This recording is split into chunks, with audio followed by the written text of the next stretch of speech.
Assalamualaikum warahmatullahi wabarakatuh. Jumpa lagi dengan channel Gets TV.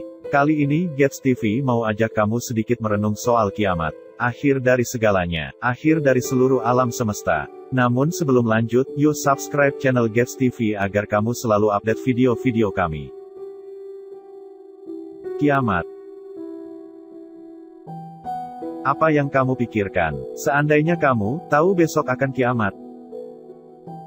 Masihkah kamu akan memikirkan untuk mengikuti konser grup boyband Korea idolamu? Atau, kamu masih memikirkan untuk pamer kekayaan kamu di media sosialmu? Atau kamu akan bersegera ke masjid untuk beribadah, mengikuti majelis ilmu, taubatan nasuha, lalu kamu sedekahkan semua hartamu? Faktanya tak ada satupun yang tahu kapan kiamat terjadi. Hanya Allah Subhanahu wa Ta'ala yang tahu. Alam semesta pasti akan kiamat.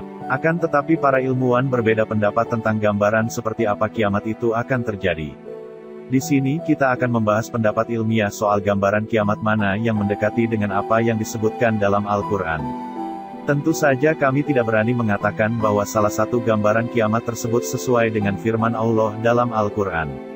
Akan tetapi kami menyimpulkan bahwa salah satu pendapat ilmiah tersebut hanya mendekati saja dengan gambaran dalam Al-Quran. Karena peristiwa kiamat hanya Allah yang mengetahuinya. Allah Subhanahu wa Ta'ala berfirman dalam Al-Quran surat Al-Anbiya ayat 104. Yawma natawis samaa'a katayis sijilli lil kutubi kama bada'na awwala khalqin nu'iduh wa'dan 'alaina inna kunna fa'ilin. Sebelum kita membahas ayat tersebut, saya akan paparkan sedikit soal dua teori gambaran kiamat menurut para ilmuwan astronomi. Pertama adalah teori Big Freeze atau Big Chill. Teori Big Freeze atau kebekuan besar menyebutkan bahwa setelah terjadi Big Bang, alam semesta akan terus-menerus mengembang tanpa henti. Alam semesta akan terus meluas tanpa batas akhir. Galaksi-galaksi akan terus menjauh satu sama lain. Lama-kelamaan, setelah triliunan tahun ke depan, produksi bintang pun akan terus menurun. Hal ini dikarenakan bahan pembentuk bintang mulai habis. Nebula-nebula tempat lahirnya bintang mulai kehabisan hidrogen dan helium. Sementara bintang-bintang yang ada semakin menua, lalu mengalami masa akhir hidup dan runtuh atau mati. Ada yang menghasilkan bintang katai hitam, bintang pulsar, hingga lubang hitam.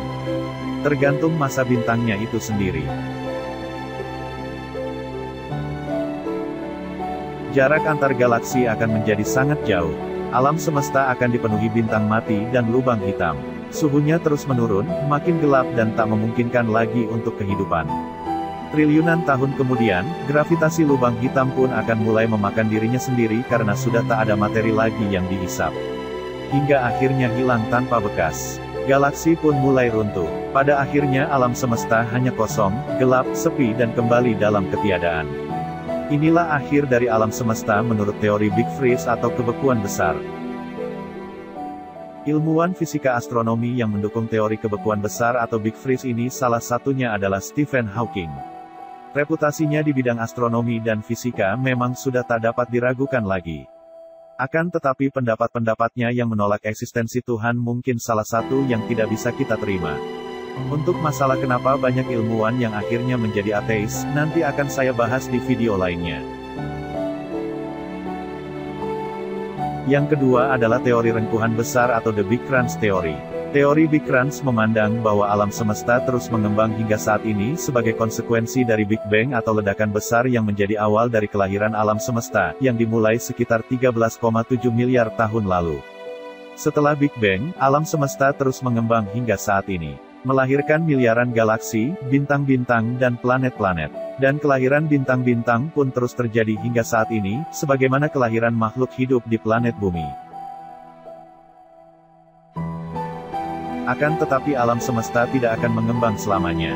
Alam semesta akan kehabisan energi untuk mengembang atau yang disebut densitas kritis, di mana energi hasil Big Bang dahulu sudah habis.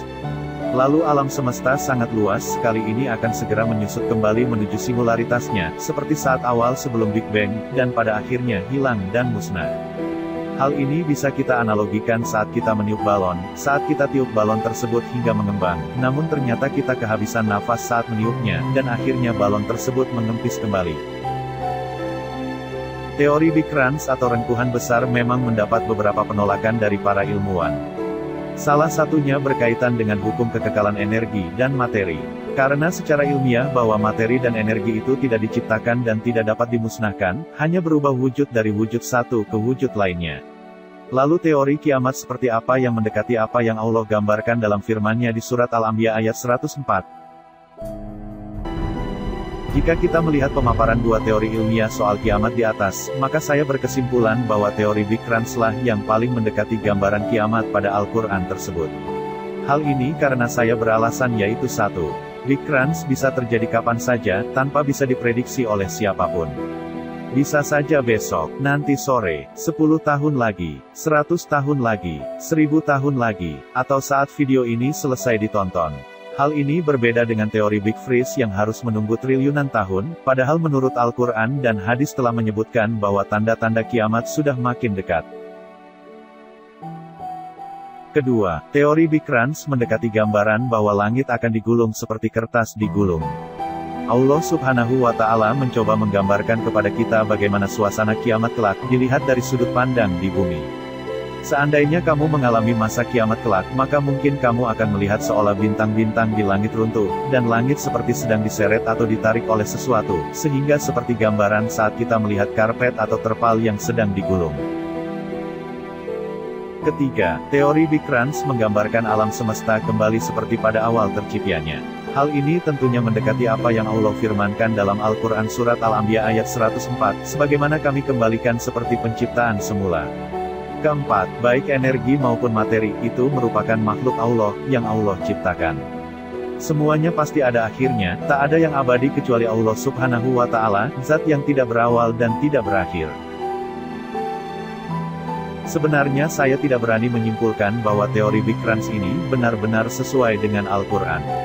Akan tetapi hanya berani mengatakan, teori ini hanya mendekati gambaran dalam surat Al-Anbiya 104 saja. Karena bagaimanapun juga akal manusia terbatas, dan peristiwa kiamat merupakan peristiwa yang terjadi di masa depan yang hanya Allah saja yang tahu.